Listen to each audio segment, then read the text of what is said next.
จากเวลามีน้อยขอเชิญเปิดไปหน้า30ร่วมกันสวดโอวาทปาติโมกข์อันเป็นบทธรรมะประจำวันมาฆบูชาญาติโยมจะได้รู้เนื้อหาสาระไปด้วยท่านธรรมยังโอวาทปาติโมกขคาทาโยพนามะเสสัมภะปัสสะอาการนังการไม่ทำบาปทั้งปวงกุศลสุปสัมปทาการทำกุศลให้ถึงพร้อมสัจจิตตปริโยทัปปนังการชำระจิตของตนให้ขาวรอบเอตังพุทธานาสาสนังทำ3อย่างนี้เป็นคำสั่งสอนของพระพุทธเจ้าทั้งหลายขันติปะมังตะโพธิติฆาขันติคือความอดกลั้นเป็นธรรมเครื่องเผากิเลสอย่างยิ่งนิพพานังปรมังวะอันติพุทธาผู้รู้ทั้งหลายกล่าวพระนิพพานว่าเป็นธรรมอันยิ่งนาหิปัปปัจจิโตปารูปคาติผู้กำจัดสัตว์อื่นอยู่ไม่ชื่อว่าเป็นบรรพชิตเลยสามโนโหติปารังมิเหขยันโตผู้ทำสัตว์อื่นให้ลำบากอยู่ไม่ชื่อว่าเป็นสัมมณะเลยอนุภาวะโตอนุปคาโตการไม่พูดร้ายการไม่ทำร้ายปาติโมกเขจะสังวโรการสำรวมในปาติโมกข์มัตตัญญูตาจะปัตตสมิงความเป็นผู้รู้ประมาณในการบริโภคปันตัญจะสยนาสนังการนอนการนั่งในที่อันสงัดอาทิจิตเตจะอาโยโคความหมั่นประกอบในการทำจิตให้ยิ่งเอตังพุทธานาสาสนังทำ6อย่างนี้เป็นคำสั่งสอนของพระพุทธเจ้าทั้งหลายขอเรียนเชิญเปิดไปหน้า36เป็นการกรวดน้ำอย่างละเอียดหันธรรมยังสัพพะปฏิทานคาทาโยพนามะเสปุญญาสิทานิกาตัสสะญาณัญญานิกตานิเมเตสัญจปาคิโนโหนตุสัตตานันตาปมานกาสัตว์ทั้งหลายไม่มีที่สุดไม่มีประมาณจงมีส่วนแห่งบุญที่ข้าพเจ้าได้ทำในบัดนี้และแห่งบุญอื่นที่ได้ทำไว้ก่อนแล้วเยติยาคุณวันตาจาไมหังมาตาปิตาทะโยทิฏฐาเวจัญญายาทิฏฐาวาอัญเยมัชฌัตตเวริโนคือจะเป็นสัตว์เหล่าใดซึ่งเป็นที่รักใคร่และมีบุญคุณเช่นมารดาบิดาของข้าพเจ้าเป็นต้นก็ดีที่ข้าพเจ้าเห็นแล้วหรือไม่ได้เห็นก็ดีสัตว์เหล่าอื่นที่เป็นกลางหรือเป็นคู่เวรกันก็ดีสัตตาทิฏฐันติ โลกัสสมิงเตภุมมาจตุโยนิกาปัญเจกจตุโวกาลาสังสารังตาภวาภเวสัตว์ทั้งหลายตั้งอยู่ในโลกอยู่ในภูมิทั้งสามอยู่ในกำเนิดทั้งสี่มีขันธ์ห้าขันธ์มีขันธ์เดียวมีขันธ์สี่ขันธ์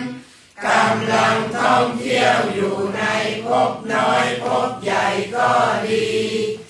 ยาตังเยปฏิทานัมเมอนุโมทันตุเตสยังเยจิมังนัปปชานันติเทวาเตสังนิเวทยุงสัตว์เหล่าใดรู้ส่วนบุญที่ข้าพเจ้าแผ่ให้แล้วสัตว์เหล่านั้นจงอนุโมทนาเองเถิดส่วนสัตว์เหล่าใดยังไม่รู้ส่วนบุญนี้ขอเทวดาทั้งหลายจงบอกสัตว์เหล่านั้นให้รู้มายาทินนานะปุญญานังอนุโมทนาเหตุนาสัพเพสัตตาสัตตาโหนตุอาเวราสุขาชีวิโนเขมัปปะทันจะปะปนตุเตสาสาสิชตังสุปา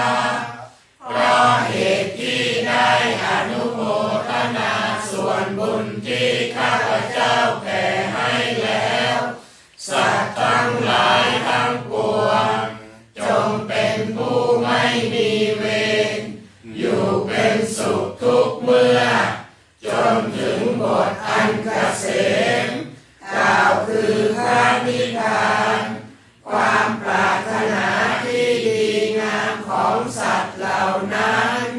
จงสำเร็จเถิดอะระหังสัมมาสัมพุทโธภะคะวาพุทธังภะคะวันตังอภิวาเทมิสวากขาโตภะคะวะตาธัมโมธัมมังนามัสสามิสุปฏิปันโนภะคะวะโตสาวกสังโฆสังฆังนามามิ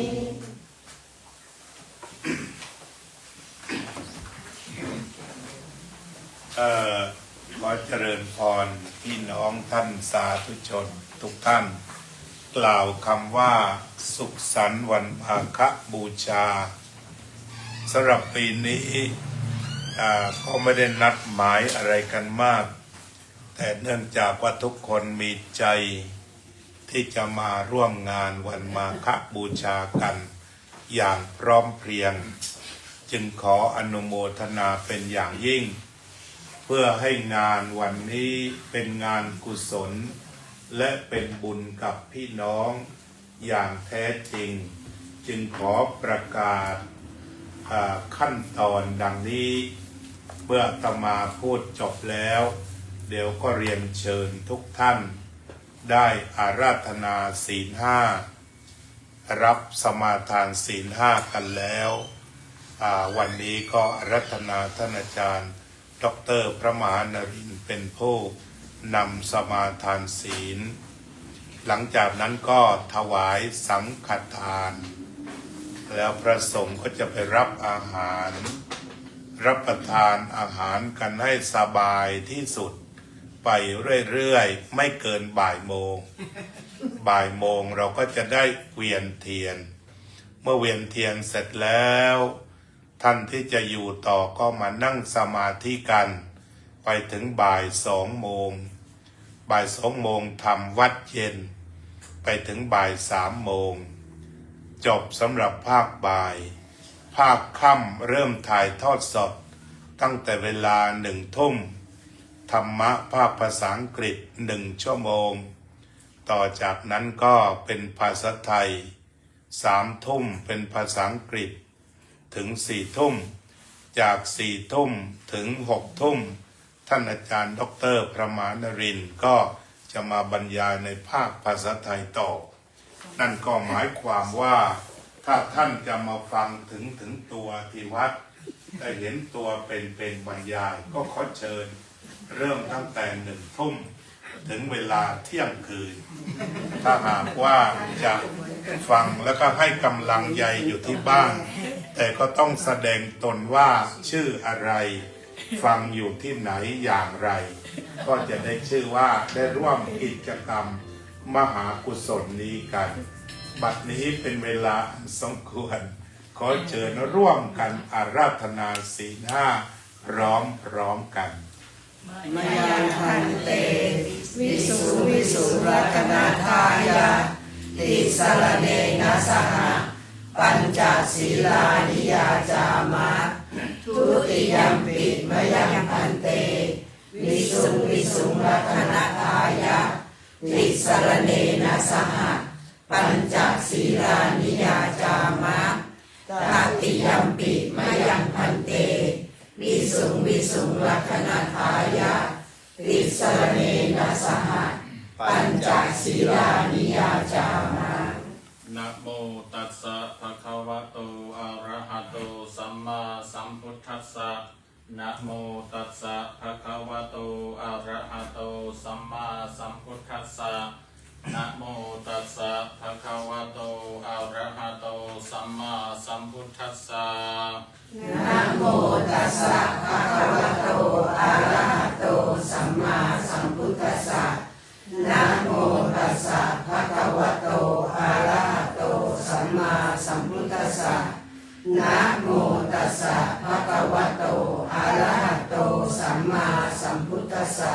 พุทธังสรณังคัจฉามิ พุทธังสรณังคัจฉามิธัมมังสรณังคัจฉามิ ธัมมังสรณังคัจฉามิสังฆังสรณังคัจฉามิ สังฆังสรณังคัจฉามิทุติยัมปิพุทธังสรณังคัจฉามิ ทุติยัมปิพุทธังสรณังคัจฉามิทุติยัมปิธัมมังสรณังคัจฉามิทุติยัมปิธัมมังสรณังคัจฉามิทุติยัมปิสังฆังสรณังคัจฉามิทุติยัมปิสังฆังสรณังคัจฉามิตติยัมปิพุทธังสรณังคัจฉามิตติยัมปิพุทธังสรณังคัจฉามิตติยัมปิธัมมังสรณังคัจฉามิตติยัมปิธัมมังสรณังคัจฉามิตติยัมปิสังฆังสรณังคัจฉามิตติยัมปิสังฆังสรณังคัจฉามิติสรณคมนังนิธิตังอามัคคันเตปานาติปาตาเวรมณีสิกขาปะทังสมาธิยามิปานาติปาตาเวรมณีสิกขาปะทังสมาธิยามิอทินนาทานาเวรมณีสิกขาปะทังสมาธิยามิอทินนาทานาเวรมณีสิกขาปะทังสมาธิยามิกาเมสุมิจฉาจาราเวรมณีสิกขาปะทังสมาธิยามิกาเมสุมิจฉาจาราเวรมณีสิกขาปะทังสมาธิยามิมุสาวาทาเวรมณีสิกขาปะทังสมาธิยามิมุสาวาทาเวรมณีสิกขาปะทังสมาธิยามิสุราเมรยมัชฌะปมาทฐานาเวรมณีสิกขาปะทังสมาธิยามิสุราเมรยมัชฌะปมาทฐานาเวรมณีสิกขาปะทังสมาธิยามิอิมานิปัญจสิกขาปทานิสีเลนะสุขติงยันติสาธุสีเลนะโภคสัมปทานสีเลนะนิพพุติงยันติสาธุตัสสมาสีลังวิโสทะเย ทั้งนะโมและตามมาด้วยถวายสังฆทานณบัดนี้ นะโมตัสสะภะคะวะโตอะระหะโตสัมมาสัมพุทธัสสะนะโมตัสสะภะคะวะโตอะระหะโตสัมมาสัมพุทธัสสะนะโมตัสสะภะคะวะโต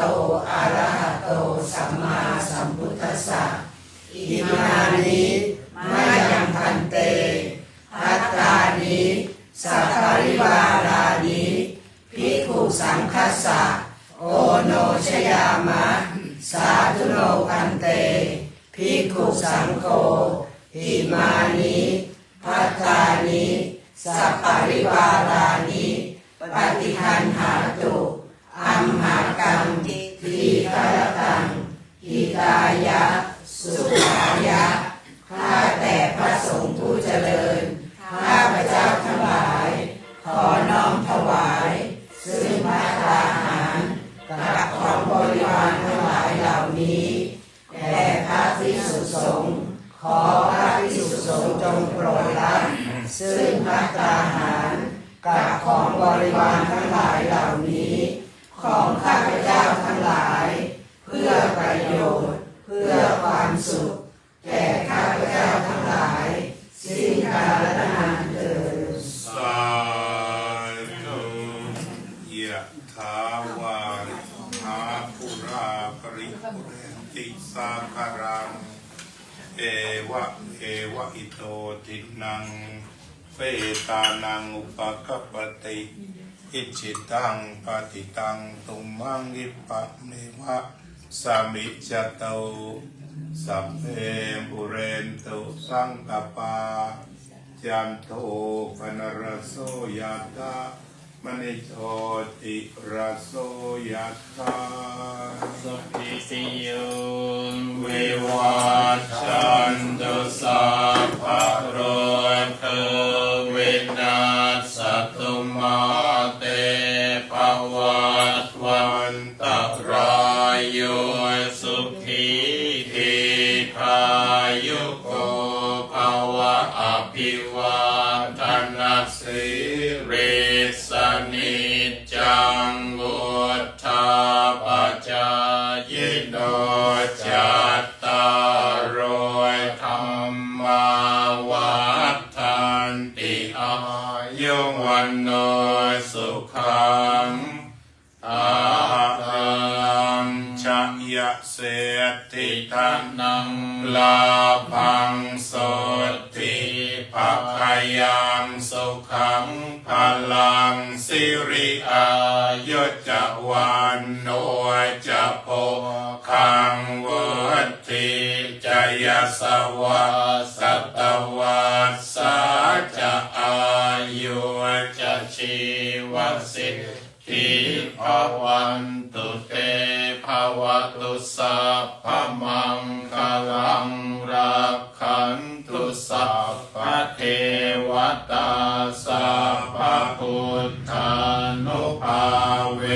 นัสสทธาโสทิภวันตุเตภวตุสัพพมังคลังรักขันตุสัพพเทวตาสัพพธรรมานุภาเวนัสสทธาโส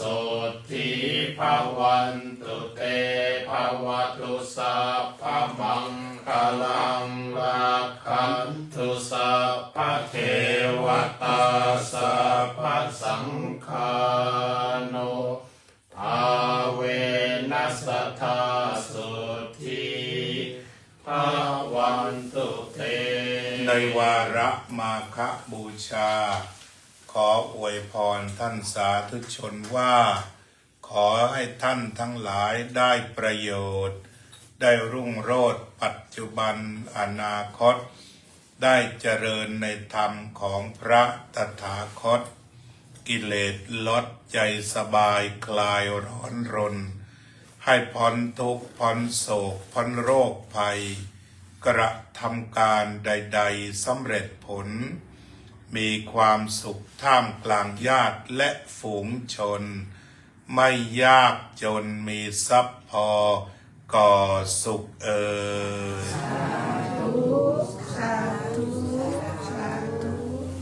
ขอเรียนเชิญไปเตรียมอาหาร โยมก็มีของ ถวายตรงตัด อ้าว